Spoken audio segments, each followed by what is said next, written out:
So இந்த படத்த பத்தி சொல்லணும்னா, ரொம்பவே சூப்பரான லவ் ட்ராமா.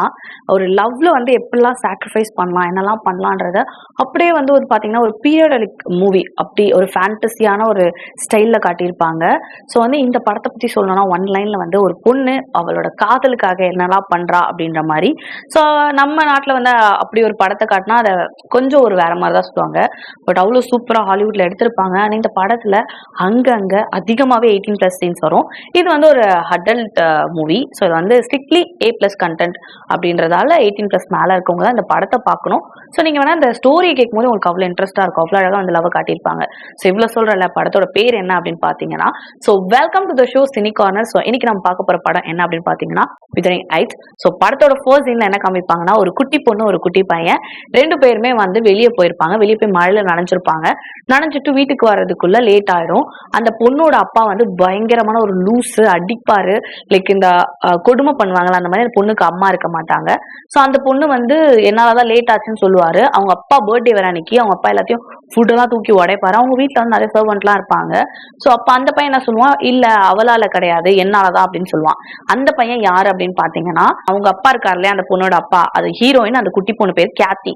கேத்தியோட அப்பா இருக்கா இல்லையா, அவருக்கு வந்து குதிரை எல்லாம் வச்சிருப்பாரு. அவர் குதிரை, பன்னி அதெல்லாம் மேய்க்கிறதுக்கு, புல்லெல்லாம் அறுத்து போடுறதுக்காக ஒரு சர்வன்ட் மாதிரி அவனை வச்சிருப்பாரு. அந்த பையன் தான் அது. அந்த பையன் ஒரு அடிமை மாதிரி அவங்களுக்கு வேலை செஞ்சுட்டு இருப்பான். அந்த பையன் வந்து என்ன சொல்லுவானா, இந்த மாதிரி வந்து என்னாலதான் ஆச்சு அப்படின்னு சொல்லுவான். இந்த பொண்ணு ஏன் இப்படி சொல்ற, நோ அப்படின்னு சொல்லுவா. ஏன் அது அப்படி சொல்றானா, அவங்க அப்பா வந்து செம்மையா அடிப்பாரு. அவங்க பொண்ணி அவ்வளவு அடிப்பாருன்றதுக்காக தான். அவளை வந்து ஒரு வளர்ப்பு தாய் மாதிரி ஒருத்தவங்க வந்து ஒரு சர்வன்ட் வந்து வளர்ப்பாங்க. ஓகேவா, அவங்க வந்து என்ன பண்ணுவாங்க, அந்த பொண்ணை டோரை பிடிச்சி தள்ளி வெளியே கூட்டு போயிடுவாங்க. இவனாலதான் லேட் ஆச்சுன்னு சொன்னேன், இவனை போட்டு பயங்கரமா அடிப்பாரு. அடிச்சுட்டு அன்னைக்கு நைட் அந்த பையன் ரத்தத்தோட அழுதுட்டு படுத்துட்டு இருப்பான். இந்த பொண்ணு வந்து அவரோட பிள்ளை இல்லையா, ஓனரோட பிள்ளை இல்லையா, அந்த பொண்ணு வந்து நைட்ல போய் தெரியாத போய் அவனை போய் பார்த்துட்டு மருந்து போடுவா. அவன் அழுதுட்டு ரத்தத்தோட இருக்கான், ப்ளீடிங்கோட இருப்பான். சோ அவ வந்து, சாரி நீ எதுக்கு போய் சொன்ன அப்பா கிட்ட, என்னால தானே லேட் ஆச்சு, நீ ஏன் அப்படி சொன்ன அப்படின்னதுக்கு அந்த பையன் ஒரு வார்த்தை சொல்லுவான். நீ எப்பவுமே சாரி சொல்லக்கூடாது, நீ எப்பவுமே ஃபீல் பண்ணக்கூடாது, நீ எப்பவுமே இப்படிதான் இருக்கணும், நீ வந்து கஷ்டப்படக்கூடாதுன்றதுக்காக நான் என்ன வேணாலும் பண்ண தயாரா இருப்பேன்னு அந்த குட்டி பையன் சொல்லுவான். ஸோ பார்க்கும்போது நமக்கே ஒரு மாதிரி ஃபன்னா காமெடியா, என்னடா ஏதோ சைல்டிஷ் லவ் அப்படின்னு தான் சொன்னோம். பட் அப்படி கிடையாது. அந்த பொண்ணு, நான் இப்போ என்ன பண்ணணும், சாரிக்கு வேணாம்னா என்ன பண்ணணும் கேட்டா, என் கூடவே இரு அப்படின்னு சொல்லுவான். அந்த பெட்லேயே அந்த பொண்ணு படுத்துரும். அப்படியே சீன் என்ன காமிப்பாங்கன்னா, அவங்க 2 பெருசா காமிப்பாங்க. அதே மாதிரி அந்த இடத்துக்கு போய் ஓடி போய் விளையாடுவாங்க அவங்க 2 பேரும். அந்த மாதிரி சீன் காமிப்பாங்க. வீட்டுக்கு வருவா. வீட்டுக்கு வந்து அப்படியே டே பை டே அந்த மாதிரி போயிட்டு இருக்கும். அப்படி போயிட்டு இருக்கப்போ ஒரு நாள் என்ன ஆகும் அப்படின்னா, அவங்க அப்பா வந்து, அவன் சர்வன்ட் இல்லையா, அவன் குதிரைக்கு இதெல்லாம் எடுத்து போட்டுட்டு அதெல்லாம் பண்ணுவான். இந்த பொண்ணு எப்பவுமே அவனை தேடி போயிட்டே இருக்கும். அவங்க சின்ன வயசுல இருந்து ஒன்னா வளர்ந்துருக்காங்க இல்லையா. சோ அவனை தேடி போயிட்டே இருக்கும். அதுக்கப்புறம் ஒரு நாள் என்ன நடக்கும் அப்படின்னா, அந்த பொண்ணு வந்து அவங்க வீட்டுல வந்து நைட் டைம்ல வந்து அங்க ஒர்க் பண்ணவங்க நிறைய சர்வன்ட் இருப்பாங்க. இவனை தேடி அவனோட வுட்லயே இருக்கும். அந்த வீடியோ ஒரு மாதிரி டிஃப்ரெண்டா சூப்பரா இருக்கும். நீங்க பார்க்கும்போது ஐயோ இந்த மாதிரி ஒரு இடத்துக்கு நம்ம போகணுமா அப்படின்ற மாதிரி தோணும். அவ்வளவு ஒரு ஃபீல் கொடுக்கும். அந்த வீடு வுட்டுன்றதால தப்பு நடந்து மேல அவனை தேடிட்டு போவான். ஆனா அவன் அங்க இருக்க மாட்டான். அந்த வுட்டோட கேப்ல இருந்து கீழே என்ன நடக்குதுன்னு தெரியும். அப்ப பாத்தீங்கன்னா இங்க இருக்க சர்வன்ட் 2 பேர் வந்து ஒரு மாதிரி ரொமான்ஸ் பண்ணிட்டு இருப்பாங்க. ரொம்ப ஒரு அது அது எப்படி சொல்றது, அது வந்து அந்த எமோஷனல் ரொம்ப வெளிக்காட்டி பண்ணிட்டு இருப்பாங்க. இந்த பொண்ணுக்கு அதெல்லாம் தெரியாது. ஒரு பெரிய பொண்ணு தான், அடல்ட் தான். பட் அவ அதெல்லாம் என்ன அப்படின்னு தெரியல. அவ வந்து ஒரு டிஃப்ரெண்டா ஒரு மாதிரி பாக்குறா. பார்த்துட்டு ஒரு மாதிரி பெருமூச்சு விட்டு அவர் பார்த்துட்டே இருக்கும்போது டக்குனு இவன் ஹீரோ வந்து என்ன பண்ணிடுறான்னா, அவன் பேர் ஹீத் கிளிஃப் வந்து அவ கண்ணை மூடிடுறான். கண்ணை மூட்டு அதை பார்க்க கூடாதுன்னு கண்ணை மூடுறான். சோ அப்படி ஒரு சீன் தான் காட்டியிருப்பாங்க. உடனே அப்படி கண்ணை மூடுறதுக்கு அப்புறமா அவன் வந்து அவன் மேல படுத்தா கண்ணை மூடுவான். டக்குன்னு எழுந்து குடுகுன்னு ஓடிடுவா. ஓடிட்டு அதுக்கப்புறம் என்ன நடக்கும்னா, அவ வந்து அதை பார்த்ததால அவளுக்கு அந்த ஃபீலிங்ஸ் இருக்கிறதால அவ போய் தூரமா போய் ஒரு பாறை கிட்ட போய் உட்காந்து அதை பத்தி யோசிச்சு இது பண்ணிட்டு இருப்பா. ஹீரோ வந்து மறுநாள் தேடிட்டு வருவான், நீ என்னை பார்க்க வராத. அவ பார்த்ததை வந்து இவன் பார்த்தான்றதுக்காக அவளுக்கு ஒரு மாதிரி, அவனை பார்த்தாலே ஒரு மாதிரி அன்கம்ஃபர்டா இருக்கும் போல. அவ ஓடிடுவான். வந்து கிட்ட வந்து அவளை கிஸ் பண்றதுக்காக அவ கிட்ட வந்து அந்த ஒரு சீன் வந்து ரொம்ப இன்டிமேட்டியா காட்டியிருப்பாங்க. ஸோ அவன் ட்ரை பண்ணுவான். பட் அவ வந்து அதை அக்செப்ட் பண்ணாம குடுகுடுன்னு அந்த இடத்துல இருந்து ஓடி போயிடுவா. ஸோ எப்படியே முடிஞ்சிடும். ஆனா வந்து ரொம்ப அவனை லவ் பண்ணுவா. அவனும் லவ் பண்ணுவாங்க. லவ் வந்து எப்படின்னா ஒரு புனிதமான லவ்னு சொல்லுவாங்க இல்லையா, அந்த மாதிரி ஒரு லவ் பண்ற பையன் கிட்ட தான் இப்பெல்லாம் நடந்துக்கிறோமான்ற அளவுக்கு கூட அந்த பொண்ணுக்கு தெரியாது. அந்த பொண்ணுக்கு என்னன்னா, இவன் இப்படி ஒரு லைஃப் வாழக்கூடாது, அப்பா கிட்ட அடிமையா இருக்கக்கூடாது, இவன் அதுல இருந்து வெளியே வரணும் அப்படின்ற மாதிரி தான் அந்த பொண்ணுக்கு ஃபுல்லா என்ன இருக்கும். ஒரு நாள் என்ன பண்ணுவான், இந்த டிஸ்னி லேண்ட் மாதிரி ஒரு அரண்மனை காட்டுவாங்க. அதை பார்த்துட்டு இவன் அந்த இடத்துக்கு நடந்து போவா. அவ ஃப்ராக்லாம் அழுக்கா இருப்பான், இவ அழகா இருப்பான். கேத்தி வந்து நடந்து போவா. நடந்து போய் அங்க என்ன நடக்குதுன்னு பார்த்தா, அங்க வந்து ஒரு மாதிரி நம்ம இந்த பிரிஜிங்டன்ல பார்ப்போம் இல்லையா, அந்த மாதிரி ட்ரெஸ் காஸ்டியூம்ஸ்ல வந்து குயின்ஸ் மாதிரி வந்து ட்ரெஸ் போட்டுட்டு ஒரு ஹீரோ ஒரு ஹீரோயின் 2 பேரும் கான்வர்சேஷன் போயிட்டு இருக்கோம். இவன் வந்து அங்க இருந்து பார்த்துட்டு அந்த வால் மேல ஏறி எட்டி பார்ப்பான். அந்த வீடு அழகா இருக்கும், அரண்மனையா இருக்கும். இதை பார்க்க ஒரு மாதிரி விசித்திரமா பாப்பா. உடனே பேசிட்டே இருந்த அந்த ஒரு 2 பேர் என்ன பண்ணுவாங்க, டக்குன்னு பார்த்துட்டு பேய் நெனச்சு அந்த பொண்ணு கத்த ஆரம்பிக்கும். அதுக்கப்புறம் அந்த அரண்மனையோட ராஜா என்ன பண்ணுவாரு, இரு வெயிட் பண்ணு ஒண்ணும் இல்ல. பேய் தான் சொல்லுவா. கோஸ்ட் தான். அது ரொம்ப கொடூரமா இருந்துச்சு. கண்ணெல்லாம் பயங்கரமா இருந்துச்சு. அப்படிலாம் சொல்லுவா. இந்த பொண்ணு கீழ விழுந்துட்டு அப்படியே முட்டிலாம் தேய்ச்சுட்டு இருப்பா பாரு. இவ அதெல்லாம் காதுல கேட்பா. நம்மள பேய் சொல்றா, நம்ம கொடூரமா இருப்போம். நம்ம எவ்வளவு அழகா இருக்குமேன்னா, டக்குனு அந்த ராஜா வரும்போது அவ ட்ரெஸ் அப்படியே இதெல்லாம் அட்ஜஸ்ட் பண்ணிட்டு ஒரு மாதிரி அழகா அப்படி போஸ் கொடுத்துட்டு இருப்பாளாம். ரொம்ப ஷாக் ஆவான். பேய்ன்னு சொன்னா இவ்வளவு அழகா இருக்கானா, அவளை கூட்டு போய் உள்ள நீ யார் உன் பேர் எனக்கு கேட்டா, அப்புறம் சொல்லுவா இந்த மாதிரி நான் இந்த இடத்துல தான் இருக்கேன்னா அவளை ஹிஸ்டரி எல்லாம் சொன்னோன்னே அவளை அங்க ஒரு வாரம் வச்சு அவளை அழகா பாத்துப்பாங்க. அவளுக்கு அவ டோட்டலி ஒரு குயின் மாதிரி மாறிடுவா. அவங்க அப்பா வந்து அதை பெருமையா வந்து அவங்க சர்வன்ட் கிட்ட சொல்லிட்டு இருப்பாரு. அப்ப வந்து ஹீத் கிளிஃப் வந்து அவளை காணும் காணும் தேடுங்கன்னு சொன்னா அவ வந்து ஒரு வெல்வெட் கிளாத் போடுறாங்களா, அந்த காலத்துல வந்து குயின்ஸ் தான் போடுவாங்க, பெருசா போட மாட்டாங்க. இங்க இருக்க கிளாத்தை விட வெல்வெட் கிளாத் போட போறா, வெல்வெட் கிளாத்ல படுக்க போறா, அவளோட லைஃப் ஸ்டைல மாற போகுது, அவ அங்க வசிக்கிறா அப்படின்னு அவங்க அப்பா பெருமையா சொல்றாரு. பட் ஹீத் கிளிஃப்க்கு வந்து பொறாமையா இருக்கும். பொறாமையா ஏன்னா அவன் லவ் பண்ற பொண்ணு எங்கேயும் தூரமா விட்டு போயிடுவாளோ அப்படின்ற மாதிரி அவன் ஃபீல் பண்ணிட்டு இருப்பான். அப்போ என்ன ஆகும்னா ஒரு வாரம் கழிச்சு வருவா, பல்லாக்குல வருவா. இப்ப வந்து நம்ம ஊர்ல எப்படி பல்லாக்குன்னு சொல்லுவோம், அங்க வந்து அது ஒரு மாதிரி டிஃப்ரெண்டா இருக்கும், ஒரு மாதிரி ஸ்டைலிஷா இருக்கும். அதுல வந்து இறங்குவா. அவங்க வீட்டுல வந்து அந்த பன்னி கறி அதெல்லாம் இது பண்ணுவாங்க. பிளட் எல்லாம் கீழே இருக்கும், ஒரு மாதிரி சாக்கடையா இருக்கும். உடனே அவங்க சர்வன்ஸ் எல்லாம் வந்து இது மாதிரி என் ட்ரெஸ் அழுக்காக கூடாது, நீ வந்து மேட் போடுங்கன்னா அந்த பொண்ணு அந்த ட்ரெஸ் ஒரு மாதிரி கியூன் மாதிரி பிடிச்சிட்டு வந்து நடத்திட்டு கீழே வருவா. அப்படியே வந்துட்டு இருக்கப்ப என்ன ஆகும் அப்படின்னு பாத்தீங்கன்னா, ஈக்லிஃப் வந்து ஒரு மாதிரி கோரம். பட் அங்க அங்க எப்படி ட்ரீட் பண்ணாங்க, அங்க ரிப்பன்ஸ் இருந்துச்சு அது இருந்துச்சுன்னு சொல்லிட்டு வளர்க்கறதுக்கு ஒரு சர்வன்ட் போட்டிருப்பாங்க இல்லையா, அவங்க கிட்ட எல்லாத்தையும் சொல்லுவா. அவங்க வந்து டக்குன்னு வந்து ஓகே அப்படிவாங்க. டக்குன்னு ஈக்லிஃப் கிட்ட போய் இந்த மாதிரி லைஃப் ஸ்டைல் நான் பார்த்ததே இல்லை அப்படின்னு ஈக்லிஃப் ஒரு மாதிரி கோவமா வரும். அப்படியே சொல்லிட்டு விட்டுருவான். விட்ட உடனே அவ்வளவுதான், அப்படியே டைம் போகும். ஈக்லிஃப் வந்து டென்ஷன்ல போ எனக்கு வேலை இருக்கு அப்படின்ற மாதிரி சொல்லுவான்.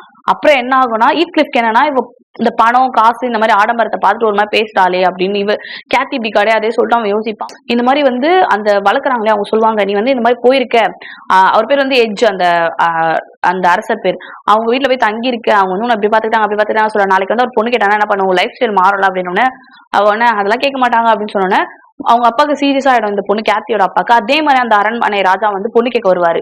பொண்ணு கேட்க வந்து சொல்லுவாரு. சொன்னோன்னே இவங்க வந்து நாங்க இப்போதைக்கு அவ இங்க இல்ல வெளியே போயிருக்கா, கேத்தி வந்தோன்னு சொல்றோம்னா, கேத்தி வந்தோன்னா அந்த வளர்த்தாங்க இல்லையா அவங்க வந்து சொல்லுவாங்க, சர்வன்ட் வந்து சொல்லுவாங்க, இந்த மாதிரி உனக்கு நல்ல லைஃப் ஸ்டைலு, நீ வந்து ரிப்பன்ஸ் நிறைய போடலாம், சர்டன் கிளாத் போடலாம், வெல்வெட் கிளாத் போடலாம், உன் லைஃபே மாறப்போகுது, நீ ஒரு குயின் ஆக போற, உன் லைஃப் இப்படி அப்படின்னு அவ அப்படி சொல்லுவா. நீ ஓகே சொல்ல, நான் இல்ல நான் வந்து ஈத் கிளிஃபை லவ் பண்றேன் அப்படின்னு சொன்னோடனே அவங்க மூஞ்சி மாறும்.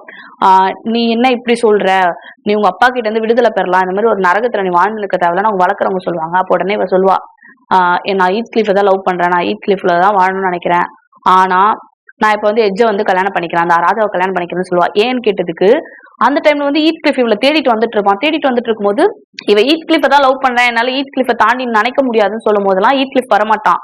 ஈத் கிளிஃப் வரத வந்து அந்த அந்த வளர்த்தவங்க வந்து நோட் பண்ணிருவாங்க, அவன் டோர் நிலையில பாத்துருவாங்க. ஈத் கிளிஃப் வரும்போது நீ எதுக்கு ராஜாவை கல்யாணம் பண்ணிக்கணும்னு நினைக்கிற அப்படின்னு கேட்டோட, ராஜா கிட்ட காசு இருக்கு, பணம் இருக்கு, அவன் நினைச்சா என்ன வேணாலும் வாங்கலாம், அவன் வந்து இது இருக்கு அது இருக்கு, அவன் கூட இருந்தா ஒரு லைஃப் ஸ்டைல் இப்படி இருக்கும் அப்படி இருக்கும்னு சொல்லிட்டு இருப்பா. ஈத் கிளிஃப் இது கேட்டோன்னு ஓ இவன் வந்து அவனை கல்யாணம் பண்ணிக்க ரெடியாக போறான், பாதியிலே ஓடி போயிடுவான் கோவத்துல. என்னடா இவ எப்படி மாறிட்டா பணத்தை பார்த்து நினைச்சானா ஃபுல்லா கேட்க மாட்டான். அவ என்ன சொல்லுவான் அப்படின்னு பாத்தீங்கன்னா, இதெல்லாம் கிடைக்கும், இதெல்லாம் எனக்காக கிடையாது, ஈத் கிளிஃப் வந்து எங்க அப்பா கிட்ட அடிமையா வாழ்ந்துட்டு இருக்கான் சின்ன வயசுல இருந்து, ஏன்னா உடம்புலாம் தழும்பு அப்படி இருக்கும், அவனுக்கு ஒரு நல்ல லைஃப் மாறும், நான் ராஜாவை கல்யாணம் பண்ண போயிட்டா ஈத் கிளிஃப் எனக்கு சர்வன்ட்டா வேணும்னு சொல்லிட்டு அவனை இங்க இருந்து அவங்க கூட்டிட்டு போயிடுவேன், அவனுக்கு ஒரு நல்ல லைஃப் கொடுப்பேன், அவனை நான் நல்லா பாத்துப்பேன் அப்படின்னு சொல்லுவான். ஏன்னா அவன் கேட்டிருக்க மாட்டான். அவன் கோவத்துல என்ன குதிரை எடுத்துட்டு அவன் அந்த நாட்டை விட்டு அந்த இடத்த விட்டே கிளம்பி போயிடுவான். சோ இவ அப்படி சொல்லிட்டு இருப்பா. சொல்லிட்டு நைட் எல்லாம் நான் வந்து ராஜாவை கல்யாணம் பண்ணிக்கிறேன்னு சொல்றேங்கன்னு சொல்லிட்டு அந்த ராஜாக்கு அவங்க இந்த லெட்டர்லாம் எழுதிடுவாங்க. இந்த பொண்ணு வெயிட் பண்ணிட்டு இருப்பான். ஆனா நைட்ல அவளுக்கு தூக்கம் வராது. ஐயோ நம்ம வந்து ஈத் கிளிஃபை கல்யாணம் பண்ணிக்கலாம், நம்ம வந்து ஈத் கிளிஃப் லைஃப்காக இப்படி சொல்றோம், நம்ம ஈத் கிளிஃபை கல்யாணம் பண்ணிக்கலாம், நமக்கு தூக்கமே வரலன்னு காலையில இருந்து அந்த வளர்ப்பு தாக்கிட்ட சொல்லுவா. இல்ல நான் ஈத் கிளிஃபே கல்யாணம் பண்ணிக்க போறேன், எனக்கு நைட்லாம் நான் யோசிச்சேன், எனக்கு ராஜாலாம் ஒண்ணும் வேணாம் அப்படின்வா. ஈத் கிளிஃப்காக தான் ராஜாவை கல்யாணம் பண்ணிக்கணும்னு நினைப்பா. டக்குன்னு மறுபடியும் ஈத் கிளிஃபே கல்யாணம் பண்ணிக்கிறா அப்படின்ற மாதிரி சொல்லுவா. அதுக்கப்புறம் என்ன ஆகும் அப்படின்னு பாத்தீங்கன்னா, அவன் வந்து ஈத் கிளிஃப் வருவான் வெயிட் பண்ணிட்டே இருப்பான். அந்த வளர்ப்பு தாக்கிட்டே சொல்லுவான், அவன் வந்து வரமாட்டான் சொல்லி வெயிட் பண்ணி ஒரு மாதிரி வெக்ஸ் ஆகி அழுது ஒரு 3 நாள் அவன் திருப்பி வரமாட்டான், அவன் திரும்பி வரமாட்டான் அப்படின்னு சொல்லுவாங்க. ஏன் அப்படின்னு கேட்டா அவன் அவ்வளவுதான் போயிட்டான் அப்படின்னு சொன்னோன்னே இவன் என்ன நினைப்பான், அவன் எதுக்கு போனா, ஒரு நம்ம கல்யாணம் நடக்கும் தெரிஞ்சு போயிட்டான் போல, என்னன்னு தெரியாம நம்ம கிட்ட ஒரு வார்த்தை கேட்காம நம்ம லவ் சொல்லாம போயிட்டான்னு நினைச்சிட்டு இருப்பா. நீ கல்யாணம் பண்ணிக்கோ சொல்லிட்டு இந்த பொண்ணுக்கு ரீட்லாம் போட்டு அந்த அந்த ஊரோட சடங்குப்படி இந்த பொண்ணை வந்து அந்த அரண்மனைக்கு அனுப்பிப்பாங்க. அங்க போனோன்னா அந்த அரண்மனையில அந்த ராஜாவும் இவ்வளோ அங்க முறைப்படி கல்யாணம்னா என்னன்னா ஃபர்ஸ்ட் எடுத்தோன்னே கிஸ் பண்ணிப்பாங்க. கிஸ் பண்ணிக்கிட்டு அவங்களுக்கு வந்து அந்த ஃபர்ஸ்ட் நைட் அப்படின்ற ஒரு விஷயம் நடந்தா அவங்க கல்யாணம் பண்ணிக்கிட்டா அர்த்தம். ஸோ போனோடனே கிஸ் பண்ணிட்டு அதே மாதிரி அவங்களுக்கு ஃபர்ஸ்ட் நைட் அந்த மாதிரி நடக்கும். வந்து அதை விருப்ப உணர்வே இல்லாம அந்த இடத்துல அவ இருந்துப்பா.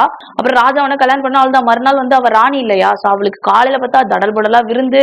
அவளுக்கு வந்து என்ன பண்ணுவான் அப்படின்னு பாத்தீங்கன்னா அவ்வளவு அழகா இருக்கும் இந்த ஒரு சீனு. அவளோட ஸ்கின் டோன் கலர்ல வந்து அரண்மனையை உருவாக்கி கொடுப்பான். அப்படிலாம் பாத்துக்கிட்டே இவங்க 2 பேருக்குள்ள நிறைய ரொமான்ஸ் நடக்கும். டே பை டே அப்படியே போயிட்டே இருக்கும். ஒரு நாள் என்ன ஆகும் அப்படின்னு பாத்தீங்கன்னா ஏஜ்லாம் ஆக ஆரம்பிச்சுக்கும். அவங்க அப்பா வயசாக ஆரம்பிக்கும். இவ கல்யாணம் ஆகி 5 வருஷம் கழிச்சு அப்படின்னு காட்டுவாங்க. 5 வருஷம் கழிச்சு ஈத்க்லிஃப் வந்து ரிட்டர்ன் இங்க வருவான். ஈத்க்லிஃப பாப்பா. ஈத்க்லிஃப ஓடி போய் ஹக் பண்ணிப்பா. எங்க போயிருந்த அப்படின்னு கேட்பா. ஈத்க்லிஃப் கிட்ட கேட்கும்போது ஈத்க்லிஃப் வந்து நீ தான் இந்த மாதிரி இப்படிலாம் சொன்னியே அப்படின்னு.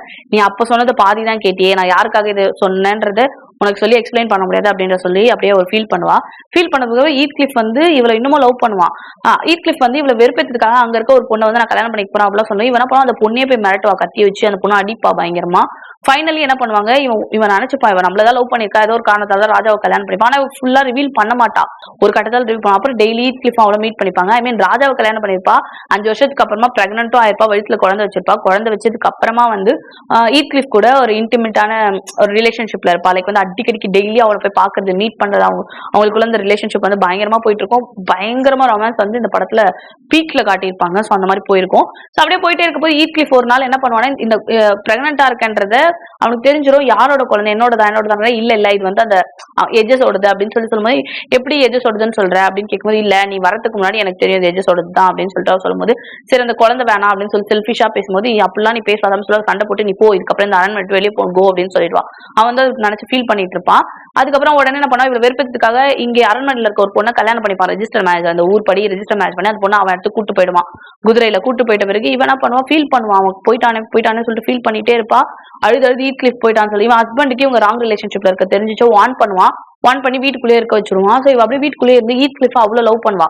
ஒரு கட்டத்துல ஈத்க்லிஃப் கிட்ட சொல்லிட்டு இருப்பா, நீ வந்து ஒரு நல்ல லைஃப்ல இருக்கணுன்றதுக்காக தான் நான் அந்த ராஜாவை கல்யாணம் பண்ணிக்கணும்னு ஒத்துக்கிட்டேன் அப்படின்ற மாதிரி ஒன் லைன்ல சொல்லியிருப்பா. ஈத்க்லிஃப்க்கு தெரியாது. அப்புறம் ஈத்க்லிஃப் அந்த பொண்ணு கிட்ட இருந்து இவன் லெட்டர் போட்டுட்டே இருப்பான். ராணிக்கு வந்து ஐ மீன் இந்த கேத்திக்கு லெட்டர் போட்டுட்டே இருப்பான். அந்த பொண்ணை எழுத வச்சு எனக்கு கொடுமைப்படுத்துறான் அப்படின்னு சொன்னா வந்து பாப்பான்றதுக்காக இந்த வளர்ப்பு தாய் இருக்காங்க பத்தியா, அவங்க கிட்ட இருந்து வர ஒரு லெட்டர் கிட்டத்தட்ட ஒரு 200 லெட்டர் வந்து நெருப்புல போட்டுட்டே இருப்பாங்க.